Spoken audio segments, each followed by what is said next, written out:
आइए हम अपनी आंखों को बंद करें, सरों को झुकाएं और परमेश्वर की ओर अपने ध्यान को लगाएं। आइए हम प्रार्थना करें।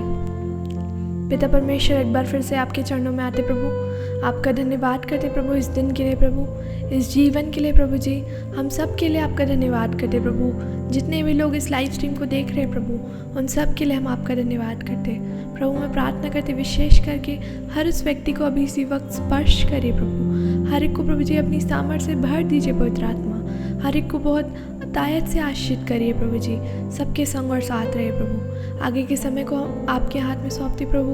यीशु के नाम से इस प्रार्थना को मांगती हूँ, आमीन। तेरा लहू बड़ा कीमती है प्रभु, तेरा लहू बड़ा कीमती है, तेरा लहू बड़ा कीमती है प्रभु, तेरा लहू बड़ा कीमती है। क्योंकि उस लहू में जो ताकत है, जिससे हम पाते छुटकारा, क्योंकि उस लहू में जो ताकत है, जिससे हम पाते छुटकारा, तेरा लहू बड़ा कीमती है प्रभु, तेरा लहू बड़ा कीमती है, तेरा लहू बड़ा कीमती है प्रभु, तेरा लहू बड़ा कीमती है। तूने वो लहू बहाया है, सारी दुनिया को बचाया है। तूने वो लहू बहाया है, सारी दुनिया को बचाया है। कभी तूने किसी से न कुछ मांगा, कभी तूने किसी से न कुछ चाहा, कभी तूने किसी से न कुछ मांगा, कभी तूने किसी से न कुछ चाहा। तेरा लहू बड़ा कीमती है प्रभु, तेरा लहू बड़ा कीमती है, तेरा लहू बड़ा कीमती है प्रभु, तेरा लहू बड़ा कीमती है। क्योंकि उस लहू में जो ताकत है, जिससे हम पाते छुटकारा, क्योंकि उस लहू में जो ताकत है, जिससे हम पाते छुटकारा, तेरा लहू बड़ा कीमती है प्रभु, तेरा लहू बड़ा कीमती है, तेरा लहू बड़ा कीमती है प्रभु, तेरा लहू बड़ा कीमती है। Praise the Lord. परमेश्वर का धन्यवाद हो कि एक बार फिर से इस पवित्र आराधना के दिन में हम आपके साथ संगति कर सकते हैं इस लाइव स्ट्रीम के माध्यम से। और परमेश्वर का धन्यवाद हो कि हर हफ्ते परमेश्वर का वचन प्रभु की सहायता से हम लोग आप तक पहुंचा सक रहे हैं। और धन्यवाद देते हैं कि आप परमेश्वर के वचन को बड़ी गंभीरता से सुन रहे हैं और परमेश्वर आपको इन वचनों के द्वारा आशीष दे रहा है। और इसी उद्देश्य के साथ, बड़े बोझ के साथ हम लोग वचन परमेश्वर का आप तक पहुंचा रहे हैं, ताकि आप इन वचनों के द्वारा आशीष पाएं, आत्मिक जीवन में एक नया बल और शक्ति पाएं और इस कठिन परिस्थिति में परमेश्वर का वचन आपका मार्गदर्शन करने पाए। आज की सुबह हम परमेश्वर के वचन से एक भाग पढ़ेंगे, इब्रानियों की पत्री उसका 9 अध्याय उसका 27 वचन को आज हम देखेंगे। इब्रानियों की पत्री 9 अध्याय उसका 27 पद, यहाँ पर लिखा है कि और जैसे मनुष्यों के लिए एक बार मरना और उसके बाद न्याय का होना नियुक्त है।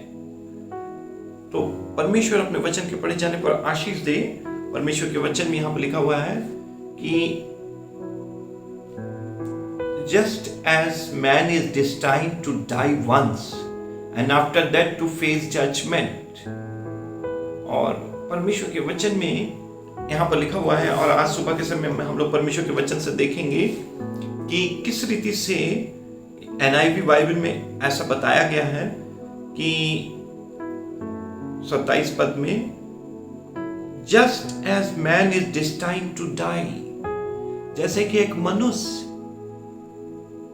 मरने के लिए निर्धारित किया गया है, मरने के लिए नियुक्त है वो। इंग्लिश में अगर इस सेंटेंस को आप ध्यान से पढ़ेंगे, just as man is destined to die once, जैसे कि मनुष्य को ठहराया गया है कि वो एक बार मरे और उसके बाद में क्या, and after that to face judgement, और मृत्यु के पश्चात न्याय का सामना करे। तो मनुष्य के लिए यह निर्धारित है, यह नियुक्त है कि वो एक बार मरे और उसके बाद वो न्याय का सामना करे, न्याय का सामना करे। तो आज जो हमारे प्रचार का शीर्षक है वो डेथ एंड जजमेंट, मृत्यु और न्याय के बारे में है। और केवल 27 पद से कुछ बातें मैं आपका ध्यान केंद्रित करना चाहता हूँ, ध्यान लगाना चाहता हूँ कि इसमें 2 शब्द मुख्य हैं। एक तो मनुष्य के लिए एक बार मरना, मृत्यु, और दूसरा शब्द है न्याय का होना नियुक्त है। तो परमेश्वर के वचन में आज का जो हमारा शीर्षक है मृत्यु और न्याय, डेथ एंड जजमेंट, और इब्रानियों के पत्री 9 अध्याय 27 पद से लिया गया है। यदि आप बाइबल के अंदर में एक और वचन के भाग को पढ़ेंगे और देखेंगे तो वहां पर आपको मिलेगा इसी से समानांतर जो परमेश्वर के वचन का भाग है वो है प्रेरितों के काम 17 अध्याय उसका 31 पद, 17 अध्याय उसका 31 पद। 31 पद में इस प्रकार से लिखा है, आप उसको ऊपर से पढ़ सकते हैं, बहुत सुंदर अच्छी बातें लिखी हुई हैं, मगर मैं 31 पद को केवल पढ़ रहा हूं क्योंकि उसने एक दिन ठहराया है। He has destined or appointed a day, एक दिन ठहराया है जिसमें वह उस मनुष्य के द्वारा धर्म से जगत का न्याय करेगा जिसे उसने ठहराया है, और उसे मरे हुओं में से जिलाकर यह बात सब प्रमाणित कर दी है, सब पर प्रमाणित कर दी है। तो यहां पर भी प्रेरित पौलुस जब एथेंस में अरियोगुपुस जो सभा में जब प्रेरित पौलुस यहाँ पर प्रचार कर रहा है तो ऊपर बहुत सुंदर बातें लिखी हुई हैं। 30 पद में लिखा है कि परमेश्वर अज्ञानता के समय से आनाकानी करते हुए अब सब जगह मन फिराओ, अब हर जगह सब मनुष्यों को मन फिराने की आज्ञा देता है। इसमें शब्द है हर जगह सब मनुष्यों को मन फिराने की आज्ञा देता है। और 31 पद में लिखा है क्योंकि उसने एक दिन ठहराया है जिसमें वह उस मनुष्य के द्वारा धर्म से जगत का न्याय करेगा जिसे उसने ठहराया है, और उसे मरे हुओं में से जिलाकर यह बात सब पर प्रमाणित कर दी है। परमेश्वर प्रभु यीशु मसीह को जीवित करके इन बातों को प्रमाणित कर दी है। और यहाँ पर भी हम देखते हैं कि एक समय नियुक्त है, मनुष्य के लिए एक बार मरना और न्याय का होना नियुक्त है। और यहाँ प्रेरितों के काम की पुस्तक में भी प्रेरित पौलुस इसी बात को कहता है। इब्रानियों के लेखक के विषय में एक पूरी गारंटी के साथ हम नहीं कह सकते हैं। कुछ लोग कहते हैं कि पौलुस के द्वारा लिखा गया है, कुछ लोग कहते हैं कि नहीं, इब्रानियों की पत्री का लेखक कोई और है। तो दोनों जगह में एक बात उपयोग किया गया है, एक शब्द उपयोग किया गया है कि निर्धारित है, नियुक्त है। इट इज डिस्टाइन्ड बाय गॉड, परमेश्वर की ओर से तय कर दिया गया है, नियुक्त कर दिया गया है। किंग जेम्स वर्जन के अंदर में यदि हम लोग पढ़ेंगे तो किंग जेम्स वर्जन के अंदर में पढ़ते हैं कि it is appointed for a man once to die, मनुष्य के लिए अपॉइंटेड है, फिक्स है कि वो एक दिन मरे और उसके बाद न्याय का सामना करे। तो 27 पद में दो प्रमुख शब्द हैं, मृत्यु और न्याय। और आज के सुबह में मैं आपका ध्यान मृत्यु और न्याय के विषय में ले जाना चाहता हूं और परमेश्वर के वचन से कुछ एक बातों को बताना चाहता हूं। ये शब्द इसलिए भी इन दिनों में प्रभु ने मुझे दिया है क्योंकि वर्तमान समय में जब हम अपने चारों तरफ देख रहे हैं, अखबारों को पढ़ रहे हैं, समाचारों को सुन रहे हैं, तो प्रेजेंट डे ऐसा हमें दिखाई देता है, ऐसा प्रतीत हो रहा है कि मृत्यु पूरे पृथ्वी में मानव जाति के ऊपर में राज्य कर रहा है, प्रभुत्व कर रहा है। शैतान जो इस संसार का मुखिया है, वो मृत्यु के द्वारा से सारे मानव जाति के ऊपर में हुकूमत कर रहा है, अधिकार कर रहा है। और शैतान मृत्यु के द्वारा लोगों को नष्ट कर रहा है, नाश कर रहा है, मार डाल रहा है, कई तरीके से नुकसान पहुंचा रहा है। एक मुख्य चीज है कि यदि आप प्रभु यीशु मसीह पर विश्वास नहीं करेंगे, प्रभु यीशु मसीह को अपना जीवन सौंपेंगे नहीं, यदि आप प्रभु के वचन में नहीं चलेंगे, तो आप अवश्य है कि शैतान का आक्रमण आपके ऊपर हो जाएगा और किसी भी समय शैतान आपको धोखा दे सकता है, आपका नष्ट कर सकता है, आपको विनाश में डाल सकता है। प्रभु यीशु मसीह के बाहर कोई सुरक्षा नहीं पाई जाती है। सारी सुरक्षा प्रभु में है, परमेश्वर में है, यीशु मसीह में है। इसलिए हर एक भाई बहनों को प्रभु यीशु मसीह पर विश्वास करना चाहिए, यीशु मसीह को अपने जीवन का उद्धारकर्ता, मुक्तिदाता करके ग्रहण करना चाहिए। मन फिराव, परमेश्वर सबको मन फिराव की आज्ञा दे रहा है और अपना जीवन परमेश्वर के हाथों में सौंपे, तभी हम इस संसार में सुरक्षित रहेंगे। क्योंकि बाइबल में लिखा हुआ है कि वो दुष्ट शैतान प्रभु के लोगों को, उसके संतानों को छू नहीं सकता, उसको छूने का अधिकार नहीं है। मगर जो अविश्वासी हैं, जो संसारिक हैं, जो प्रभु यीशु मसीह के ऊपर विश्वास नहीं करते, जो पाप और बुराई और संसार में जी रहे हैं, उनको शैतान कभी भी नाश कर सकता है। इसलिए कितनी मृत्यु हो रही, कितने लोग नाश हो रहे हैं। तो इन दिनों में जब मृत्यु का ऐसा एक तांडव, एक ऐसा महामारी पूरे संसार में फैला हुआ है, करोड़ों लोग कोरोना वायरस से संक्रमित हो गए हैं और लाखों लोग मृत्यु और काल के शिकार हो गए हैं। ऐसे समय में ये वचन की मनुष्य के लिए एक बार मरना और न्याय का होना नियुक्त है, ये और भी ज्यादा प्रासंगिक है, बहुत ही रेलेवेंट है, ये उपयुक्त है। और इसलिए अभी पिछले हफ्ते और पिछले दिनों में दो घटना प्रमुख रीति से घटी है, उसको मैं आपके सामने बताना चाहता हूँ। एक तो है कि कोझिकोड में, केरला में कोझिकोड में एयरपोर्ट में प्लेन क्रैश हो गया, हवाई दुर्घटना हो गया।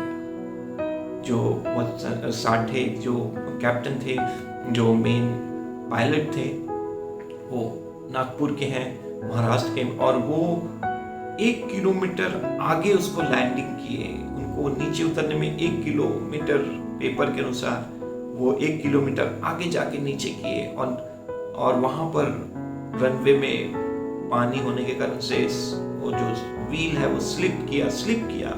बहुत सारी बातें उन्होंने पेपरों में और समाचारों में हम सुनते हैं।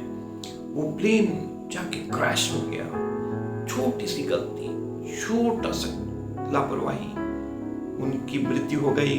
मेन पायलट साठे और जो दूसरे जो पायलट थे वो 32 साल के जवान थे, मथुरा उत्तर प्रदेश से, और उनको अभी 8-9 दिन के बाद, या उस समय लिखा था कि 10 दिन के बाद उनको पहला बच्चा होने वाला था, डिलीवरी होने वाले थे उनके वाइफ के। और उनको भी बताना बड़ा मुश्किल है उनके लिए कि ठीक बच्चे के जन्म से पहले जवान व्यक्ति, 32 साल का युवक, 32 साल का एक व्यक्ति, को पायलट, असिस्टेंट पायलट जो है, वो दोनों खत्म हो गए। और साठे जी की मम्मी 84 साल की है और ये 58 इयर्स के थे, और वो कह रही थी कि काश कि ईश्वर मुझे उठा लिया होता।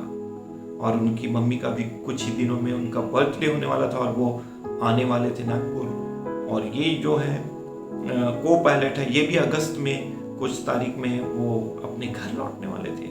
मगर क्या हुआ, एक गल्फ कंट्री में भारतीय लोग इतने दिन से फंसे हुए थे, उन लोग किसी रीति से इतने इंतजार के बाद अपने घर में पहुंचने के लिए एक बड़ी ललक के साथ आ रहे थे। यात्रा हो गई थी, बस लैंडिंग बाकी था, और लैंड करते करते भी प्लेन क्रैश हो गया और कितने सारे लोगों की मृत्यु हो गई वहां पर, वो अपने घर नहीं पहुंच पाए, उनके घरों में मातम हो गया, दुख हो गया। एक बच्ची के बारे में तस्वीर छपा हुआ था अखबार में कि उसके मम्मी पापा कहाँ भर्ती हैं या कहाँ हैं, क्या है, वो दिखाई नहीं दे रहे थे। वो बच्ची, छोटी सी मासूम बच्ची, उसका तस्वीर पेपर में छपा था अखबार में। तो ये पहला एक ऐसी घटना है जहां लोग कोरोना वायरस के संक्रमण के कारण से इतनी देर के बाद अपने घर पहुंचने की कोशिश कर रहे थे और पहुंचते पहुंचते भी वो मृत्यु को समा गए और वो किसी रीति से मृत्यु के द्वारा नष्ट कर दिए गए, दुनिया से चल बसे। हालांकि मृत्यु केवल एक सांसारिक और शारीरिक बिछड़ाव है। इस दुनिया से हम अनंत जीवन की ओर दूसरी दुनिया में प्रवेश करते हैं। बाइबल के अनुसार मृत्यु सब कुछ नहीं है, मृत्यु बल्कि एक नई शुरुआत है। मगर ये तब मुमकिन है यदि आपने प्रभु यीशु मसीह पर विश्वास किया है, उसको उद्धारकर्ता मुक्तिदाता के रूप में ग्रहण किया है, उसके मार्ग में यदि आप चल रहे हैं, तो मृत्यु आपके लिए कोई बहुत बड़ी विपत्ति नहीं है, कोई बहुत बड़ा हादसा नहीं है। मृत्यु बस एक जरिया है कि आप इस दुनिया से पार करके प्रभु यीशु मसीह की उपस्थिति में परमेश्वर के पास पहुंच जाएंगे, परमेश्वर के पास अनंत जीवन के लिए प्रवेश कर जाते हैं। मगर यदि आप पाप, बुराई, संसारिकता में और यीशु मसीह को जाने बगैर इस संसार में मृत्यु के शिकार हो जाते हैं, तो फिर आपका अनंत काल प्रश्न चिन्ह में है और आप हमेशा के लिए नरक की आग में नाश हो सकते हैं। और इसलिए आवश्यक है कि हर व्यक्ति मृत्यु के आने से पहले अपना जीवन परमेश्वर को दे दे, उद्धार पा ले। तो ये एक मृत्यु का एक घटना, एक दुर्घटना जो हुआ, जो कोझिकोड में प्लेन क्रैश में, और दूसरा एक घटना मैं आपको बताना चाहता हूँ जो आंध्र प्रदेश के एक होटल में आग लगने से जितने कोविड पेशेंट हैं, कम से कम 10 पेशेंट मार डाले गए। उसमें से एक प्रभु के दास पास्टर थे जो कि ग्रेस बाइबल कॉलेज हरियाणा से ग्रेजुएट थे। वो और उनकी पत्नी भी वहां पर दोनों पॉजिटिव पाए गए थे और वो आग में जल के इस दुनिया से चल बसे। उनका 18 साल का बेटा है, एक ही बेटा था। तो दो घटना जिसमें प्लेन क्रैश के द्वारा से, होटल में आग लगने के द्वारा से, दो जगह हम मृत्यु की बातें, मातम की बातें, नकारात्मक बातों को देख रहे हैं कि किस रीति से लोग इस ओर नहीं तो उस ओर नष्ट हो जा रहे हैं, नाश हो जा रहे हैं, बर्बाद हो जा रहे हैं। तीसरी उदाहरण मैं आपको देना चाहता हूं कि मृत्यु की घटनाएं पूरे भारतवर्ष में हो रही हैं, जगह जगह में, अलग अलग स्थानों में, अलग अलग प्रदेशों में अलग अलग घटनाएं हो रही हैं। और न केवल भारतवर्ष में ऐसी हो रही हैं, बल्कि पूरी दुनिया में ऐसी घटना घट रही है। तो आज मैं आपको मृत्यु और न्याय के बारे में बता रहा हूं। और हमारे बाइबली जो वचन का भाग है वो इब्रानियों 9:27 में है कि मनुष्य के लिए एक बार मरना और न्याय का होना नियुक्त है। मनुष्य के लिए मरना और न्याय का होना नियुक्त है। तो यहां पर एक शब्द है अपॉइंटेड, नियुक्त। तो यदि आप बाइबल को पढ़ेंगे तो सब उपदेशक की पुस्तक उसका 3 अध्याय में लिखा है कि किस रीति से हर एक चीजों के लिए एक समय निर्धारित है। परमेश्वर ने जन्म का समय रखा है और मृत्यु का भी समय रखा है। इन दिनों में इतने लोग मृत्यु के शिकार हो जा रहे हैं, लोग नाश हो जा रहे हैं, और कितने लोग आत्मिक रीति से भी नाश हो जा रहे हैं, शारीरिक रीति से भी नाश हो जा रहे हैं। बाइबल में लिखा है कि मृत्यु का समय और टाइम निर्धारित है, और जब समय आता है तो हम सिर्फ बातें ही कहते रह जाते हैं, मगर एक व्यक्ति चला जाता है, उसका समय, उसका जीवन पूरा हो जाता है और वो चले जाता है। और यदि हमारे हाथ में दिया जाए तो हम कभी भी उनको जाने ना देंगे।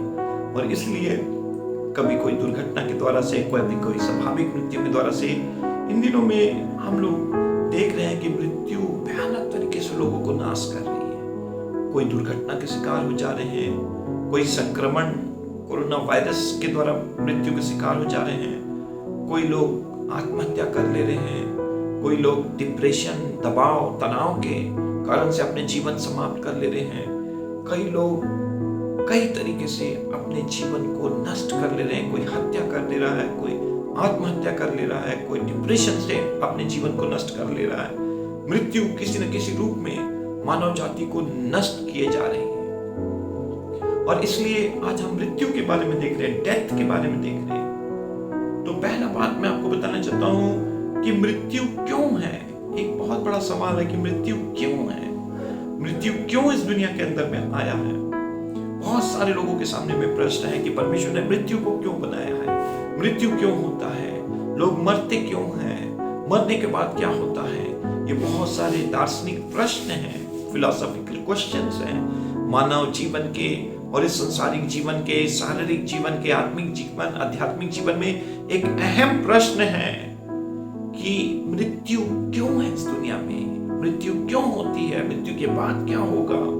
तो पहला पॉइंट मैं आपको बताना चाहता हूं कि death is due to sin. मृत्यु पाप के कारण से है। बाइबल पाप के विषय में बहुत ही स्पष्ट और साफ रीति से बताती है। बाइबल के अंदर में पाप एक अहम मुद्दा है, एक मुख्य विषय है, एक मुख्य शीर्षक है। सारी चीजें धार्मिकता और अधार्मिकता से संबंधित है, सत्य और असत्य से संबंधित है, ज्योति और अंधकार से है, पाप और निष्पाप से है। तो मृत्यु का मुख्य कारण है कि ये पाप के कारण से मृत्यु आती है।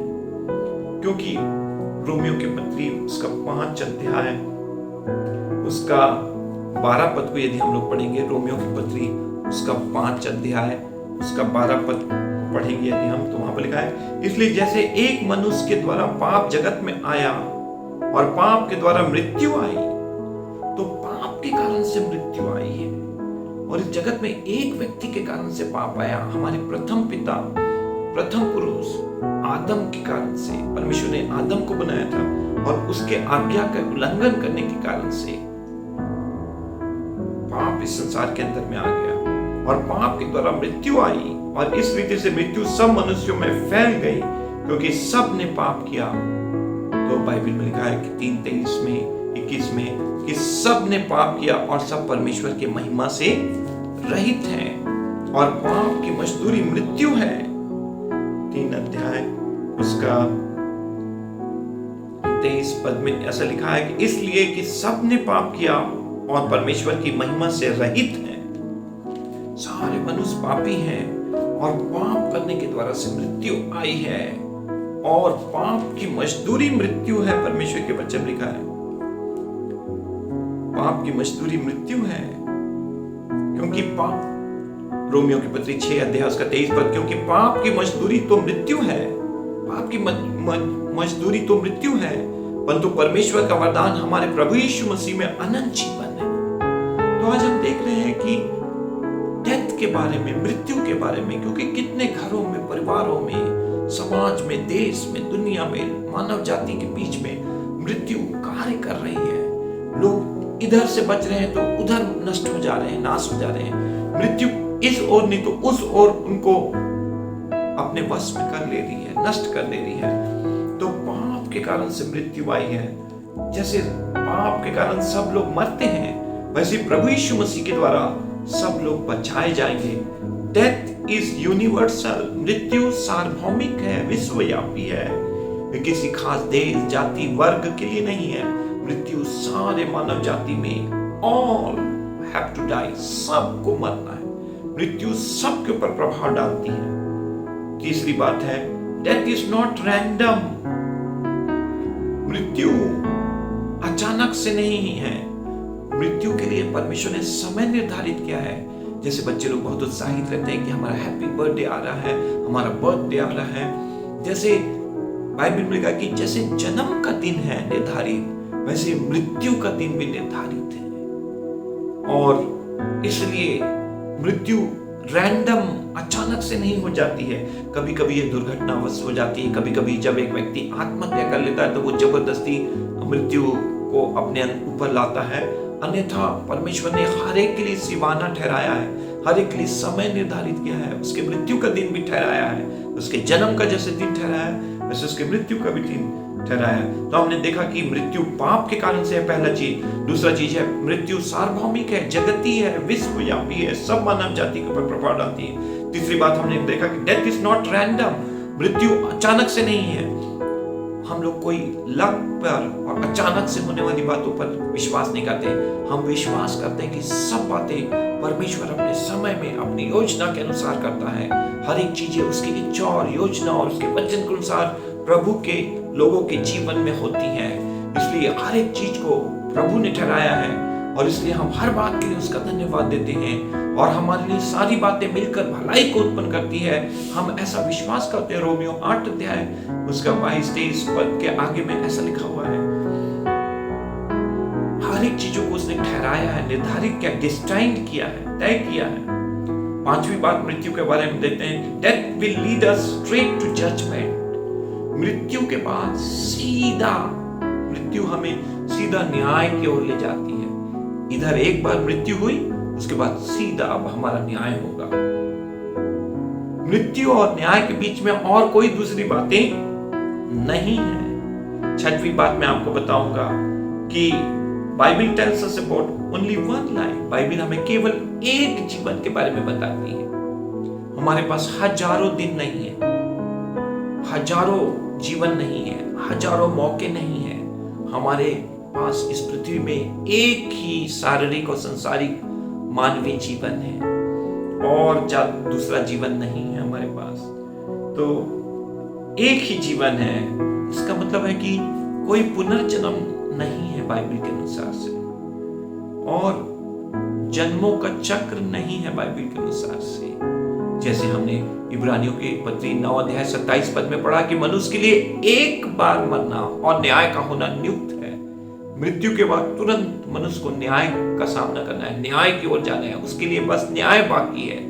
और यदि वो प्रभु यीशु मसीह पर विश्वास किए हैं तो न्याय में वो अनंत जीवन पाकर स्वर्ग में पिता के दाहिनी ओर जाएंगे। और यदि न्याय में वो प्रभु यीशु मसीह पर विश्वास नहीं किए हैं तो विश्वास नहीं करने के द्वारा मरकुस सुसमाचार 16 अध्याय में लिखा, जो विश्वास ना करे वो दोषी ठहराया जाएगा और वो दंडित किया जाएगा, उस पर दंड की आज्ञा होगी। मगर जो मसीह पर में है उन पर कोई दंड की आज्ञा नहीं है। तो वो जो विश्वास नहीं किए हैं वो दंडित होंगे, उनके ऊपर न्याय होगा और वो बाईं ओर नरक में, जहन्नुम में, हेल में जाएंगे और वो अनंत काल अपना नरक में परमेश्वर की उपस्थिति से अलग बिताएंगे। तो दो ही आपके सामने विकल्प है, दो ही स्थान है। आप प्रभु यीशु मसीह पर विश्वास करके उसे अपना व्यक्तिगत उद्धारकर्ता ग्रहण करके उससे अपना संबंध, मेल मिलाप और रिश्ता प्रभु यीशु मसीह के द्वारा पिता परमेश्वर से करके आप अनंत जीवन के वारिस बन सकते हैं। और यदि आप ऐसा विश्वास नहीं करते हैं तो आप दोषी ठहराए जाएंगे और आप नरक में अनंत विनाश में शैतान और उसके दूतों के साथ बिताएंगे। तो बाइबल में किसी भी प्रकार से दूसरे जीवन के बारे में नहीं दिया गया, कोई दूसरा जन्म नहीं है, एक ही जीवन है। इसलिए हमारा प्रथम कर्तव्य है, सर्वप्रथम कर्तव्य है कि हम सबसे पहले परमेश्वर को ढूंढें, उसको पालें, उसको अपने जीवन में विश्वास करके उससे अपना मेल मिलाप कर लें, उससे ग्रहण कर लें। हालेलुया। और हम लोग पढ़ते हैं कि 7वीं बात देखते हैं कि death is a separation from our beloved as well as from God. तो हम लोग देखते हैं 7वीं बात देखते हैं कि मृत्यु हमारे प्रियों के साथ हमारा बिछड़ाव है, अलगाव है, और परमेश्वर के साथ भी हमारा बिछड़ाव है, अलगाव है, विच्छेद है। यदि हम परमेश्वर पर विश्वास नहीं करते, हम विश्वासी नहीं है, सच्चे मसीह नहीं है, सच्चे संत और पवित्र जन नहीं है, प्रभु के मार्ग में नहीं चल रहे हैं, पापों से तौबा नहीं किए, मन नहीं फिराए हैं, पाप बुराई संसारिकता को आपने नहीं छोड़ा है, प्रभु के वचन के अनुसार जीवन नहीं बिता रहे हैं, तो आप परमेश्वर के प्रिय नहीं है। और मृत्यु के द्वारा से आप अपने शारीरिक संसारिक रिश्तेदारों से तो अलग होंगे ही, जुदा होंगे ही, बल्कि इस मृत्यु के बाद नरक की आग में आप जाएंगे और परमेश्वर से भी हमेशा के लिए जुदा हो जाएंगे, अलग हो जाएंगे। तो मृत्यु क्या है? मृत्यु हम अपने प्रियों से, अजीजों से एक बिछड़ाव है, एक अलगाव है, और न केवल संसारिक और शारीरिक रिश्तेदारों से अलगाव है, बल्कि परमेश्वर पिता जिसने हमारी सृष्टि की है उससे भी अलगाव है। इसलिए हमारे प्रचार का एक बोझ है, एक दर्शन है, उद्देश्य है। मैं आपसे विनती और निवेदन करता हूं, आपको चुनौती देना चाहता हूं कि आप प्रभु यीशु मसीह पर विश्वास करें। आने वाले पल का इंतजार न करें। आने वाला पल आपका होगा या नहीं होगा इसकी कोई गारंटी नहीं है, इसकी कोई प्रत्यानिपूर्ति नहीं है, बल्कि आप तुरंत यीशु मसीह पर विश्वास करें, उसे ग्रहण करें और नरक की आग से बच जाएं और अनंत जीवन के वारिस बन जाएं। तो मैंने आपको 7 बिंदुओं के बारे में बताया, मृत्यु के बारे में, कि कैसे मृत्यु क्या है, क्यों आया है और कैसे ये अलगाव है। उत्पत्ति की पुस्तक 3 अध्याय उसका 19 पद में ऐसा लिखा है। उत्पत्ति की पुस्तक उसका 3 अध्याय उसका 19 पद में, 3 अध्याय 19 पद में ऐसा लिखा हुआ है कि किस रीति से हम वहां पर देखते हैं कि आदम किस रीति से बनाया गया। 3 अध्याय उसका 19 पद में ऐसा लिखा हुआ है कि और अपने माथे के पसीने की रोटी खाया करेगा और अंत में मिट्टी में मिल जाएगा, क्योंकि तू उसी में से निकाला गया है, तू मिट्टी तो है और मिट्टी ही में फिर मिल जाएगा। तो ये बाइबल हमें बताती है कि हम लोग मिट्टी से निकाले गए हैं और एक दिन हम मिट्टी में मिल जाएंगे। और मनुष्य का जीवन क्षणिक जीवन है, बहुत ही छोटा और नाजुक जीवन है, मिट्टी से बनाए हैं, मिट्टी में मिल जाएंगे। मगर परमेश्वर चाहता है कि आप उससे अपना मेल मिलाप कर दें। तो हम लोग मृत्यु के बारे में देख रहे हैं कि किस रीति से मृत्यु का प्रभाव मनुष्य के ऊपर में है, कैसे मिट्टी से वो निकाला गया है और कैसे वो मिट्टी में फिर अंत में मिल जाएगा। और 2 कुरिन्थी 5 अध्याय उसका 10 पद को हम लोग पढ़ेंगे। 2 कुरिन्थी 5 अध्याय उसका 10 पद को पढ़ेंगे। 5 अध्याय 10 पद में ऐसा लिखा हुआ है, क्योंकि अवश्य है कि हम सब का हाल मसीह के न्याय आसन के सामने खुल जाए, कि हर एक व्यक्ति अपने अपने भले बुरे कामों का बदला जो उसने देह के द्वारा किया हो पाए। तो जैसे हमारे वचन में आज हम लोग देख रहे हैं कि मनुष्य के लिए एक बार मरना और न्याय का होना नियुक्त है। तो मृत्यु के बाद में न्याय हमारे लिए मुकर्रर है, न्याय हमारे लिए निर्धारित है, ठहराया हुआ है। और प्रभु का वचन में यहाँ पर लिखा हुआ है, परमेश्वर के वचन में लिखा हुआ है कि किस रीति से यहाँ पर लिखा हुआ है कि 10 पद में, क्योंकि अवश्य है कि हम सब का हाल मसीह के न्याय आसन के सामने खुल जाएगा। मनुष्य के लिए मरना और न्याय का होना नियुक्त है। हमको उस आसन के सामने, मसीह के न्याय आसन के सामने खड़े होना पड़ेगा। सारी बातें खुल जाएंगी। हर एक व्यक्ति अपने अपने भले बुरे कामों का बदला जो उसने देह के द्वारा किए हो पाएगा। इस संसार में हम इस शरीर के द्वारा, इस देह के द्वारा से हम लोग क्या कर रहे हैं, जो भला और बुरा काम कर रहे हैं उसका प्रतिफल हम लोगों को मिलेगा और परमेश्वर न्याय करेगा। आज हमारे शीर्षक है मृत्यु और न्याय। तो परमेश्वर हर चीजों का न्याय करने जा रहा है। सब चीजें खुल जाएंगी और इस शरीर के द्वारा जो बुराइयां, पाप और गलत कार्य हम लोग कर रहे हैं उस सब का हिसाब हमें देना पड़ेगा और हम लोग को उसका दंड या उसका प्रतिफल हमें मिलेगा। यदि हम इस शरीर के द्वारा परमेश्वर की महिमा करेंगे, सेवा करेंगे, तो हम परमेश्वर का प्रतिफल पाएंगे, परमेश्वर का इनाम हम पाएंगे। हालेलुया। तो एक और पद को हम लोग पढ़ेंगे, 27 पद। 27 पद में, 27 पद के अंदर में हम लोग एक बात देखते हैं और वो लिखा हुआ है कि after death man face judgement. After death man face judgement. 27 पद जो हमने पढ़ा इब्रानियों 9 अध्याय 27 पद में, यहाँ पर लिखा है कि डेथ के बाद, मृत्यु के बाद हमारा न्याय का हमको सामना करना पड़ेगा। मगर मसीह यीशु हमारे लिए क्या करेंगे? Christ after his death will appear again and bring salvation from sin and its judgment. मसीह यीशु मृत्यु के बाद फिर से प्रकट होगा और वो हमारे लिए उद्धार लाएगा और पाप से हमारा उद्धार करेगा और न्याय से हमें बचाएगा। Christ will bring salvation from sin and its judgment. पाप और उसके न्याय से, पाप और उसके दंड से प्रभु यीशु मसीह अपने मृत्यु के बाद जी उठने के द्वारा से हमें बचाएगा। इसलिए प्रभु यीशु मसीह पर यदि हम विश्वास करेंगे तो हमारे पाप क्षमा हो जाएंगे और हम हर एक न्याय से और हर एक समस्या से बच जाएंगे। तो 27 पद में दो चीजें हैं कि हम लोग मृत्यु के बाद न्याय का सामना करेंगे, मगर मसीह अपनी मृत्यु के बाद दोबारा प्रकट होंगे, दोबारा आएंगे और वो हमें पाप और न्याय से छुड़ाएंगे और वो हमारा पूरा उद्धार करेंगे। हम लोग बचा लिए गए हैं, हम लोग निरंतर बचाए जा रहे हैं और एक दिन जब यीशु मसीह प्रकट होंगे हम हमेशा के लिए बचा लिए जाएंगे। हमारा पूरा और फाइनल और अंतिम उद्धार हो जाएगा और हम अनंत जीवन में प्रवेश कर जाएंगे। 28 पद में क्या लिखा हुआ है?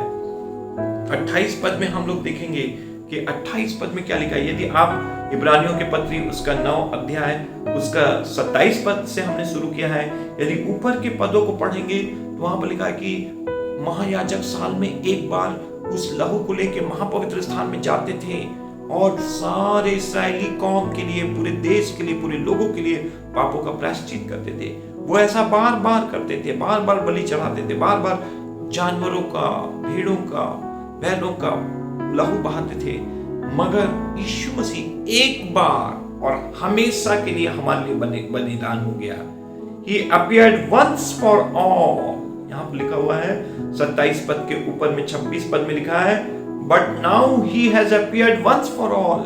प्रभु यीशु मसीह इस अंत के दिनों में एक बार और हमेशा के लिए प्रकट हुआ at the end of the age, ताकि वो अपने आप को बलिदान कर सके और हमें हमेशा के इन बलिदानों और इन कुर्बानियों से हमें आजाद कर सके। हमें हर साल कुर्बानी देने की आवश्यकता नहीं हो पड़ेगी। पहले यीशु मसीह के आने से पहले हम हर साल कुर्बानी दिया करते थे, मगर यीशु मसीह हमारा वो फसह का मेमना जो हमारे लिए बलिदान हो जाने के कारण अब हमें बार बार मरने की और बलिदान चढ़ाने की आवश्यकता नहीं। यदि हम यीशु मसीह में ईमान लाएंगे तो हम ईमान के द्वारा नजात पाएंगे, उद्धार पाएंगे। और तो ये ऊपर के पदों में आप घर में पूरे हफ्ते भर इसको पढ़ सकते हैं 9 अध्याय को। और 27 पद के बाद हमारा जो मुख्य पद है आज 27 है, 9 27, मगर 28 पद में क्या लिखा हुआ है पढ़िए। So Christ was sacrificed once to take away the sins of many people। मसीह यीशु बहुत सारे लोगों के लिए, सब लोगों के पापों को उठा लेने के लिए एक बार बलिदान हुआ। And he will appear a second time। अब वो दोबारा प्रकट होगा, दोबारा आएगा, दोबारा दिखाई देगा। Not to bear sin but to bring salvation। वो हमारे पापों को फिर से उठाने के लिए नहीं आएगा, फिर से क्रूस में बलिदान होने के लिए नहीं आएगा, बल्कि अब वो दोबारा प्रकट होगा हमारा पूरा उद्धार करने के लिए, अंतिम और पूरा उद्धार करने के लिए। To those who are waiting for him, उन लोगों के लिए जो उसकी बाट जो रहे हैं। Praise the Lord. तो आज मैं आपको इब्रानियों की पत्री उसका 9 अध्याय उसका 27 पद से कुछ बातें बता रहा था कि कैसे प्रभु के वचन में कहा कि मनुष्य के लिए एक बार मरना और न्याय का होना नियुक्त है। तो इसमें 2 शब्द है, मृत्यु और न्याय। और मैंने आपको थोड़ा सा उदाहरण देकर बताया कि किस रीति से पिछले 4-5 महीने में मृत्यु सारे मानव जाति में भयानक तरीके से काम कर रही है। अमेरिका में लाखों लोग कोरोना वायरस से मृत्यु के शिकार हो गए। कई देशों में, ब्राजील में, रसिया में और अभी मैक्सिको में और यूरोपियन कंट्री में हम लोग देखते हैं, इटली में और स्पेन में और बहुत सारे देशों में और भी कई देशों में, हमारे देश भारत में भी बड़े तेजी से लोग फैल रहे हैं और नाश हो रहे हैं। कैसे घटना और दुर्घटना हो रही है और सब लोग मृत्यु के शिकार हो रहे हैं, नाश हो रहे हैं। और बाइबल हमें बताती है कि मनुष्य के लिए एक बार मरना और न्याय का होना नियुक्त है। और इसलिए हम लोग अपने जीवन को परमेश्वर के हाथों में सौंपे। मृत्यु अवश्य आएंगे और इस संसार में लोगों को नाश करेंगे, मगर यदि मृत्यु होने से पहले यदि आप अपनी तैयारी कर लेंगे, अपना जीवन प्रभु यीशु मसीह को दे देंगे, परमेश्वर के हाथों में सौंपेंगे, बोलेंगे प्रभु मेरे पापों को क्षमा कर, मेरे जीवन में आ, मेरे जीवन को बदल दे, आज से मैं तेरे पीछे चलूंगा, तू मेरा उद्धार करता है, तू मेरा प्रभु और परमेश्वर होगा और मैं तेरे बेटा और बेटी होंगी, मैं तेरे पीछे चलूंगा, मैं तेरे पीछे चलूंगी, तो आप नया जन्म पाएंगे, उद्धार पाएंगे और एक प्रभु के संत और पवित्र जन बन जाएंगे और उसके बाद फिर आप आत्मिक संगति कलीसिया में करें, वचन, प्रार्थना, सेवा, संगति में पढ़ते जाइए और आपका अनंत जीवन सुरक्षित है, आरक्षित है। आपको डरने से और मृत्यु और कोरोना वायरस से डरने की आवश्यकता नहीं है। यदि आपकी मृत्यु कोरोना वायरस से भी हो जाए तो आप इस जीवन को पार करके अनंत शांति और विश्राम में प्रवेश करेंगे, अनंत जीवन परमेश्वर के साथ बिताएंगे। तो मैंने आपको बहुत सारी बातें बताए कि पाप, ये मृत्यु पाप के कारण से है, मृत्यु सार्वभौमिक है, मृत्यु निर्धारित है, मृत्यु सीधा हमें न्याय की तरफ ले जाती है। और बाइबल हमें बताती है कि कोई दूसरा पुनर्जन्म या जन्मों का चक्र नहीं है। और बाइबल सातवीं बात हमें बताती है कि मृत्यु परमेश्वर और अपने प्रिय अजीजों से एक अलगाव है, एक सेपरेशन है। और इसलिए मगर प्रभु यीशु मसीह ने हमारे पापों को, रोगों को, मृत्यु को, श्रापों को, अशांति को, ताड़ना को क्रूस के ऊपर में उठा के वो मारे गए, गाड़े गए, तीसरे दिन जी उठे और उन्होंने दंड चुका दिया है, न्याय चुका दिया है। और अब हमें विश्वास के द्वारा अनंत जीवन पा सकते हैं, उद्धार पा सकते हैं। तो हम प्रभु यीशु मसीह पर विश्वास करें, उद्धार पाएं, आत्मिक जीवन में बढ़ते रहें, जीवन को हल्के रूप में न लें, गंभीरता से प्रभु के मार्ग में चलते रहें। परमेश्वर आपको इन वचनों के द्वारा आशीष दे। आइए हम अपनी आंखों को बंद करें और प्रार्थना करेंगे। और जब हम प्रार्थना करते हैं तो हम अपना जीवन परमेश्वर के हाथों में सौंपें। इन वचन को पूरे हफ्ते भर मनन करें, चिंतन करें, इसके ऊपर नीचे पूरे भागों को पढ़ें और बोले, प्रभु मैं अपने अनंत काल को सुरक्षित करना चाहता हूँ। मैं नरक की आग में, अनंत विनाश में नहीं जाना चाहता हूँ। मैं स्वर्ग में तेरे पास परमेश्वर पिता अनंत जीवन तेरे संग बिताना चाहता हूँ, जहाँ आनंद और शांति है। और वो आनंद है जो दुनिया की चीजें हमें नहीं दे सकती। आइए हम प्रार्थना करेंगे। पिता परमेश्वर, हमारे उद्धारकर्ता प्रभु यीशु के नाम से आपके सन्मुख आते हैं। जो वचन पढ़ा गया, सुनाया गया, बताया गया, ये वचन हर एक दिल में गहरा जड़ पकड़ने पाए। इस वचन पे रात और दिन ध्यान, मनन, चिंतन करने के लिए और अपने जीवन को तैयार करने के लिए, अपने घर परिवार के लोगों को आगाह करने के लिए, चेताने के लिए, सावधान करने के लिए हमें से हर एक को इस्तेमाल कर लो। और प्रभु हमें मृत्यु के ऊपर में चैन दे, प्रभु हमें जीवन दे ताकि हम तेरी सेवा कर सकें, दूसरों को यीशु मसीह के बारे में बता सकें। और यदि तेरा समय पूरा हो जाता है तो हम अपना जीवन आपके हाथों में देते हैं परमेश्वर पिता। प्रभु बच्चे, बड़े, बुजुर्ग, जवान, सब भाई बहनों को, हर एक घरों को, परिवारों को, खानदान को, हर एक कुटुंब को, सबको बड़ी बरकत और आशीष दी। हर एक के घर परिवार के लिए यीशु के लहू की सुरक्षा को लेता हूँ। हर एक के लिए जीवन और दीर्घायु मांगता हूँ। मौत से, रोग से, बीमारी से, संक्रमण के ऊपर मैं जय की घोषणा करता हूँ। रोग और बीमारी किसी को छूने न पाए, बल्कि सब लोग तेरे पंखों में, तेरे खून के भीतर, यीशु के खून के भीतर सुरक्षित पाए जाए। और प्रभु निरंतर धन्यवाद और स्तुति के साथ आगे बढ़कर एक गवाही दे सके और प्रभु की महिमा और हमद सताइश कर सके। सबको बड़ी बरकत दे, शारीरिक, मानसिक, आत्मिक, आर्थिक रीति से आशीष दे, आत्मिक रीति से आशीष दे। हर एक को संपन्न कर, किसी को किसी वस्तु की घटी ना हो, हर क्षेत्र में उन्नति दे। सारी महिमा आदर आपको देते हैं। धन्यवाद के साथ प्रार्थना को उद्धारकर्ता प्रभु यीशु के नाम से मांगते सुनो ग्रहण कीजिए, आमीन। अब हमारे परमेश्वर पिता का प्रेम, प्रभु यीशु मसीह का अनुग्रह, पवित्र आत्मा की संगति और सहभागिता हमें से हर एक के साथ, सभी पवित्र संतों के साथ जो सारे संसार में पाए जाते हैं, प्रभु यीशु के दोबारा आगमन तक बनी रहे। आमीन, आमीन। जय मसीह।